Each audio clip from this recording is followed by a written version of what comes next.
Okay, so I'm going to talk about DPDK roadmap. The problem with a topic like that is it's so broad. You could pretty much stand here and talk about anything.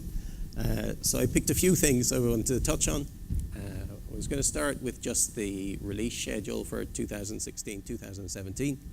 Most people probably know that, but it's just a recap on that. Then I want to talk about the next couple of releases. So we have a 16.11 release in November this year and a 17.02 release in February next year. So I want to talk through some of the features that will be developed for those releases. And then I wanted to touch quickly on a couple of areas where we've been focusing over the last number of releases. That's things like multi-architecture support, crypto, virtualization. A lot of you probably saw, those of you who are on the development mailing list at dpdk.org would have seen that there was a community survey that Mike Glynn, sitting in the back down there, ran recently. That asked a whole range of questions, and we have a slot on the agenda tomorrow for Mike to talk through the feedback and the results from that. But some of the questions focused on the roadmap. So I wanted to touch on some of the common themes that came out of that survey feedback based on the future roadmap. And then, not strictly part of DPDK, but most of you will know there's a new fast data project that was kicked off February or March this year. It's based primarily on the vector packet processing software from Cisco and another collection of projects. All of them based on DPDK providing the I/O layer. So I want to talk a little bit about some of the things that we're doing in Intel to contribute to fast data FD.io. It's not an overall FDIO roadmap. We'd need to get input from a lot of other people to do that. It's more the plans that we have within Intel, and that's mostly focused on trying to improve the linkage between DPDK and VPP. So the releases then. So there's a couple of things to note. So first of all, at the start of this year, we decided to change our release numbering. So last year, we had 2.0, 2.1, and 2.2 releases. We decided early this year that we would adopt the Ubuntu numbering scheme. So releases are now the year and the month that they're released in. Really, the benefit of that is it makes it blindingly obvious when a release. Well, we don't need to think back to when 1.8 was completed. You know instinctively when 16.04 was completed. So we've had so far this year 16.04 and 16.07. We have a 16.11 release planned for November. The other change we're trying to make is to move from, historically we've done for the last couple of years, we've done 3 major releases per year. So we want to move from having 3 releases per year to 4 for next year. So for next year, you'll see there on the slide, we have a 17.02, 05, 08, and 11. That gives us a quarterly release cadence, and the plan is to keep that release cadence fixed for future years. All subject to change, of course. I mean, we need to see how it goes. We need to see how it works. But that's the plan at the moment, is to move from next year to quarterly release cadence. So yeah, okay, that was a temporary glitch. So talking specifically about some of the features then, it's a kind of a busy slide, there's a bit of text in it, but this is just the feature list for 16.11. As known at the moment, there will be other contributions. We don't always know in advance what people are going to contribute, so there'll be more than this. This is a subset, I guess, of what will end up in the release. But from our point of view, from an Intel point of view, we've had quite a strong focus on crypto for the last couple of releases. So you see the first couple of items there relate to crypto, further crypto support. So we have support for additional, for hardware acceleration for additional symmetric crypto algorithms. We have support for additional software crypto algorithms as well. We're doing quite a bit of work on software crypto at the moment. We've added optimized libraries for ASNI multi-buffer and GCM in previous releases. We added Snow 3G, I think, in 16.07. This time around, we're adding more. You can see the list there. The other thing we're looking at doing is, I guess what we're trying to do over time is build up a complete implementation. So whatever crypto algorithm you want, we have a hardware accelerated implementation and we have a software accelerated implementation. Deepak, who's sitting in the middle back there, is going to talk in more detail later this morning about the crypto implementation. IPsec, just looking on the right-hand side, kind of goes hand in hand with that. So I think it was originally in 1604, we did an IPsec security gateway sample application. And the point of having that sample application is we have this nice crypto dev API, and it allows you to do hardware and software acceleration of crypto. But what we wanted was a real-world example of how you would use that. So we took the IPsec data plane, implemented a very basic security gateway sample application to show how you can use that crypto dev API to accelerate a real-world application like IPsec. We've enhanced that over the last couple of releases.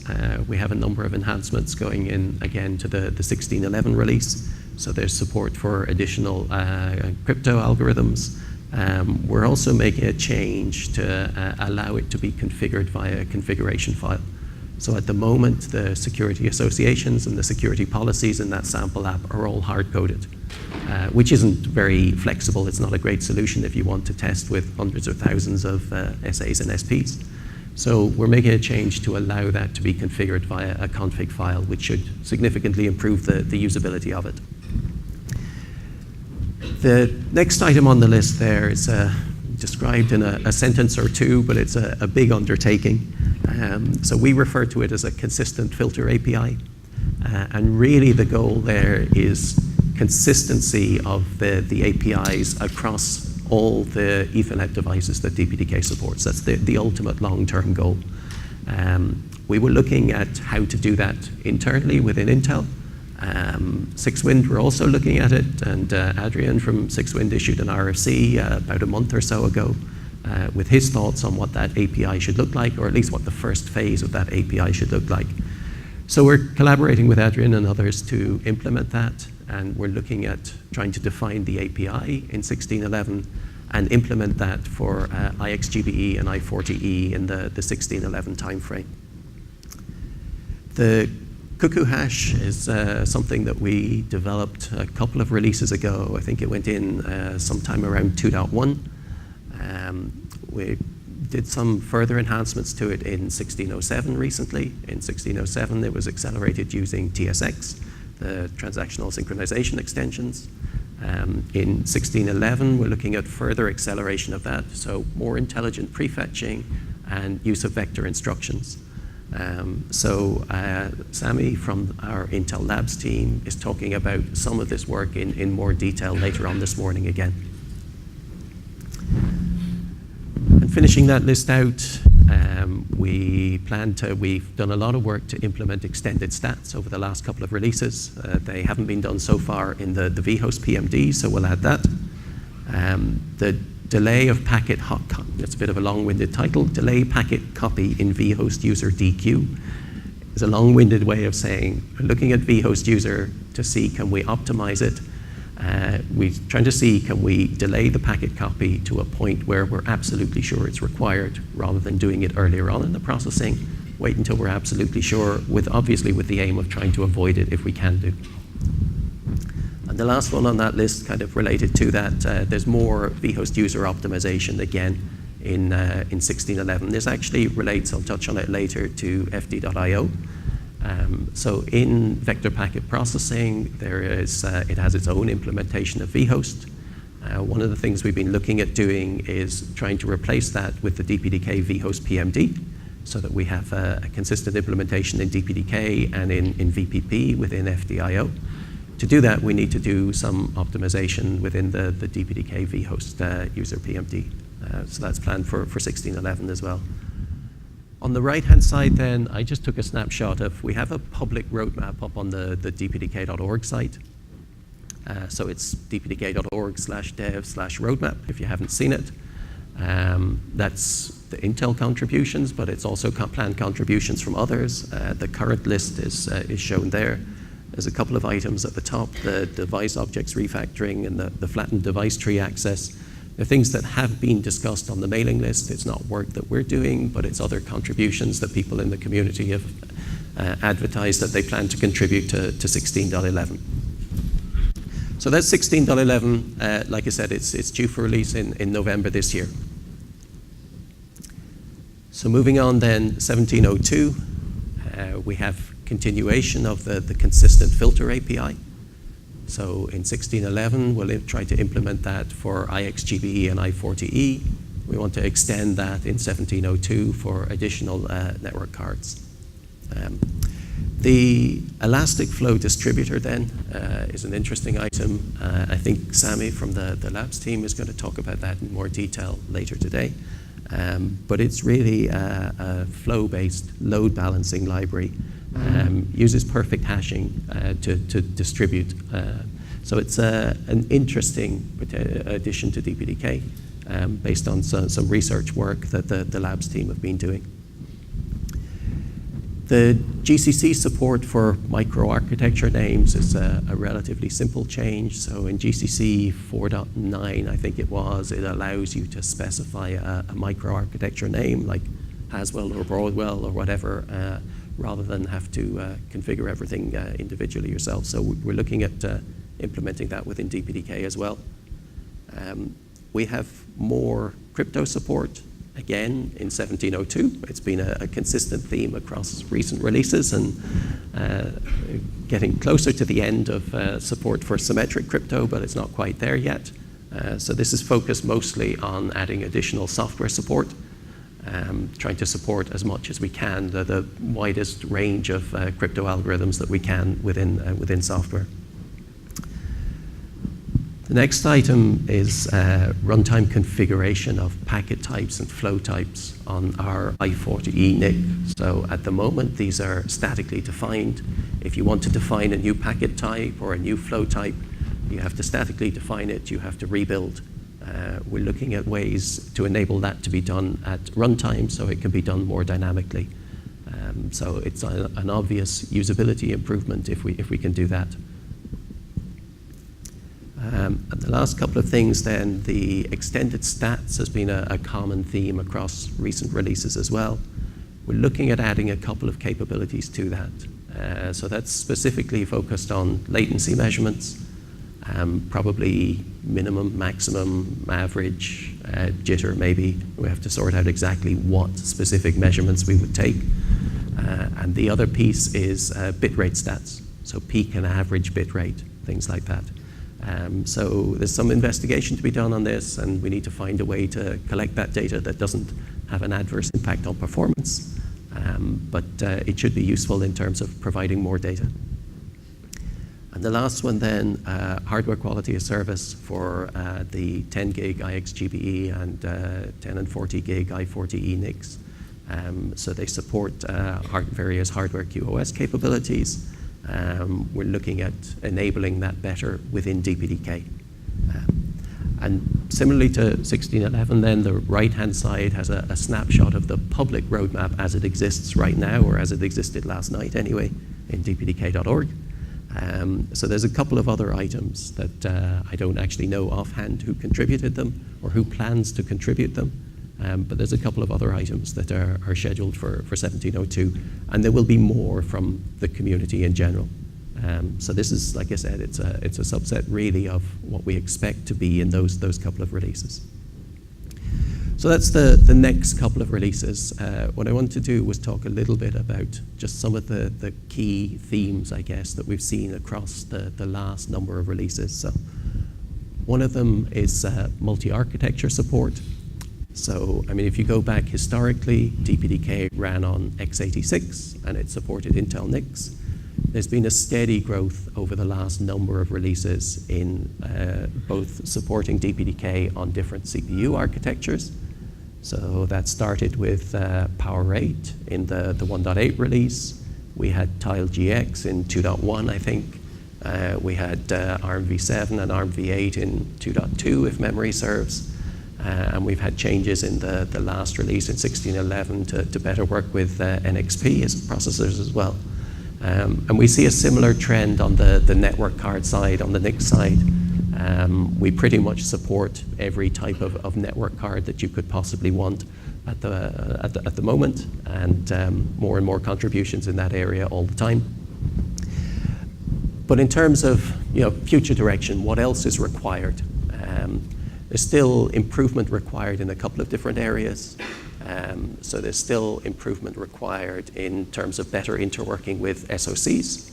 So Hemant from NXP is actually going to talk next about his thoughts on what needs to be done to better, to improve DPDK working on networking SOCs. So that's going to be a major focus area for us.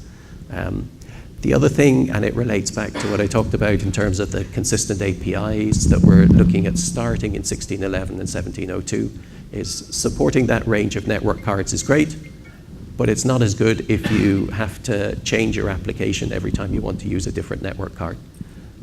So what we're trying to do is move towards more consistency in the APIs, move towards a more consistent API across different network cards so that there's less emphasis on having to change the application if you want to use a Mellanox NIC instead of a Broadcom one, instead of an Intel one, etc. Crypto, and like I said, Deepak is going to talk about this in more detail, but that's another thing that's evolved steadily across all of our recent releases. So we started in 2.2 and we implemented the original CryptoDev API. And we've enhanced that. I mean, basically the enhancements to that in subsequent releases have been adding more and more algorithms, both with hardware acceleration and software implementations of those. We've been trying to keep the hardware and software implementations in lockstep.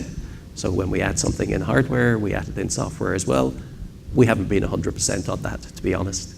So there are some things that we support in hardware but not in software, and some at the moment we support in software but not in hardware. But we are trying to align those. So that's the aim eventually, is you would have parity between the hardware and software implementations, and we will support pretty much whatever symmetric crypto algorithm you want to use. But like I said, Deepak's going to talk about that in more detail. In terms of future roadmap, though, a couple of things that are possibilities for future development there. So an obvious one would be supporting hardware acceleration from other vendors. Hardware crypto acceleration from other vendors. So at the moment, there's support for Intel Quick Assist, but potentially a nice addition would be hardware crypto support from other vendors as well. We've discussed a little bit the concept of having a crypto dev scheduler. We're not at the stage where we have any definite plans. What that would do really is that it would allow you to more intelligently mix hardware and software acceleration. So right now, pretty much you have to decide per flow whether you want to encrypt and decrypt in hardware or you want to do it in software. But you might want to take other factors into consideration. So within a flow, if you have various packet sizes, you might want to do smaller packets in software because it's more efficient than consuming the offload cost to push it to hardware and back. But still encrypt larger packets in hardware where you do get the benefit. So the concept of the scheduler is to do make some intelligent decisions on when to use hardware and when to use software. Now there's some challenges in that we haven't quite worked out yet. So one thing that you would need to deal with is reordering. So if you need to preserve order within a flow and you're mixing hardware and software encryption, then you obviously need to reorder. So you need to know that the benefit of the scheduling is greater than the cost of the reordering. So that's the kind of analysis that we need to do to get to the bottom of whether that scheduler actually makes sense and whether there's a net benefit to it for typical workloads. And then potentially additional algorithm support. So like I said, we're not quite there yet in terms of supporting either hardware or software and getting parity between the two. So not crypto as much, but kind of related to that or following on from that train of thought. So this is our pretty picture of the DPDK framework. The two pieces to focus on really are the piece in blue. That's the ETHDev API and the various pole mode drivers underneath it, which controls Ethernet devices. And then on the right-hand side in green is the CryptoDev API and the various crypto pole mode drivers underneath that. The obvious question this leads to is, well, what other device types could we support in DPDK? So historically, we just supported Ethernet devices. Since 2.2 now, we support crypto acceleration as well. So what other device types would it be useful to facilitate through DPDK? Keith, who's our architect within DPDK for the acceleration enhancements, has been looking at various alternatives. One that comes up from time to time is compression. So could we add a compression device within DPDK so that you could do compression as part of the DPDK API just the same way that you can now do crypto? What we haven't quite bottomed out yet on there is the specific use case for it. So if anybody has thoughts in that area, Keith here is the man to track down at some stage over the next couple of days and discuss with him.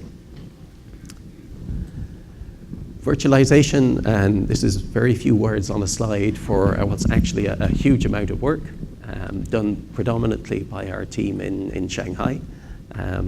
But again, it's been a major focus over the last couple of releases. I mean, if you look at the industry in general, the trend is all towards NFV. That obviously requires the optimum performance in a virtualized environment. We've been doing a lot of enhancements over every release to try to get to the optimum performance in a virtualized environment. Jim mentioned earlier that a lot of the talks tomorrow focus on DPDK accelerated virtual switches, which obviously ties in closely to this work as well.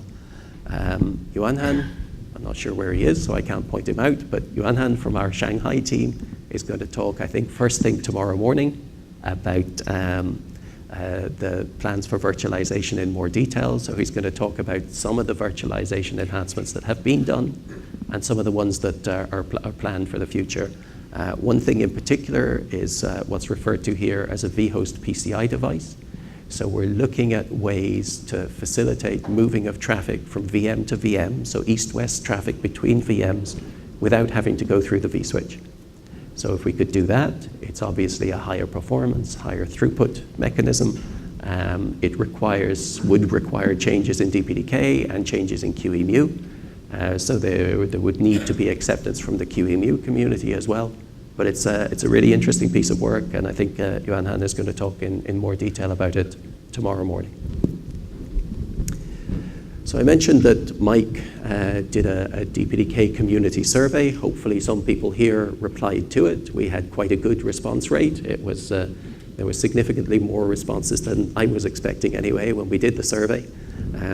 One of the many questions in that was input for the future roadmap of DPDK. So what I did is I took the responses to that specific question and just looked through for any common trends. The one that jumped out most was interworking with the kernel. So that's KNI, our kernel network interface. We tried to split that into two separate components that we called KCP, kernel control path, and KDP was kernel data path. We've talked in the past about a bifurcated driver approach that allows you to cleanly divide traffic, split traffic between the kernel and DPDK. But basically the whole interworking between DPDK and the kernel was a major theme in the feedback that we got from that survey. We do have an issue with this. So like I said, we tried to split KNI, we tried to clean it up and split it into two cleaner components. We called them KCP and KDP. And we tried to push that into DPDK. And the response we got was, no, you can't do that. And for valid reasons. KNI is historically a problem area in DPDK, and we've been trying to move away from out-of-tree drivers in DPDK. So there was obviously some resistance to that, and there was a suggestion that why don't you upstream it to the kernel instead? Get rid of the out-of-tree drivers completely, push everything into the kernel.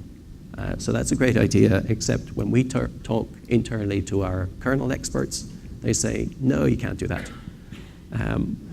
So at the moment, we're effectively stuck on this. So we have a cleaned up implementation, but we don't have an upstream path into DPDK. We don't have an upstream path into the kernel.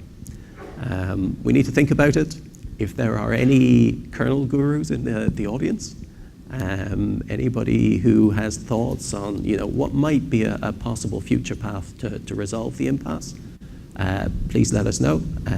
John McNamara, I'm in the middle there, is the engineering manager responsible for the development in this particular area. So he'd be a great person to talk to if you do have thoughts or input on it. Other themes that came out, better documentation. You can read the comments there. I'm not going to go through them. But generally, the feedback related to we provide better documentation. And the other common trend that came out of the feedback was keeping the documentation up to date. And it's true, actually, when you think about it. So if you look at the Programmer's Guide, for example, it's very clear that some sections of that were written once a number of years ago, and they haven't been touched since. But that is an obligation that needs to be shared across the community as a whole. I think Mike has some stats that he's going to show tomorrow on the percentage of people who contribute patches to DPDK and the percentage of people who contribute documentation updates. And there's a disparity between the two, I believe. So it is a shared responsibility. Hardware offload abstraction that relates back to the consistent filter API. You can read the comments there. I'm not going to go through them, but it's people looking for a consistent API and a seamless way to be able to transition an application from one network card to another without having to go and redesign and recode. So we're making steps in that direction with the work that we're doing in 1611 and 1702, but it's a long path. There's a long way to go. The last couple then, TCPIP Stack. Request there is simple, production quality user space TCPIP Stack that runs on DPDK.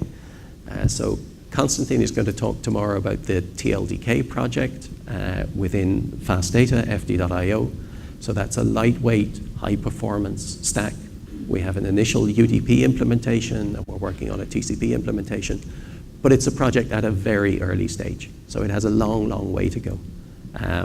But we'd be very interested in anybody who's interested in that area, anybody who's interested in trying out what's there right now, and anybody who's interested in contributing to it. Usability is another focus area that we've talked about a lot. The last couple of releases, we had a long discussion on it at our user space event in Dublin last year. But again, it's a common theme. Make it easier to use, make it easier for application developers to consume.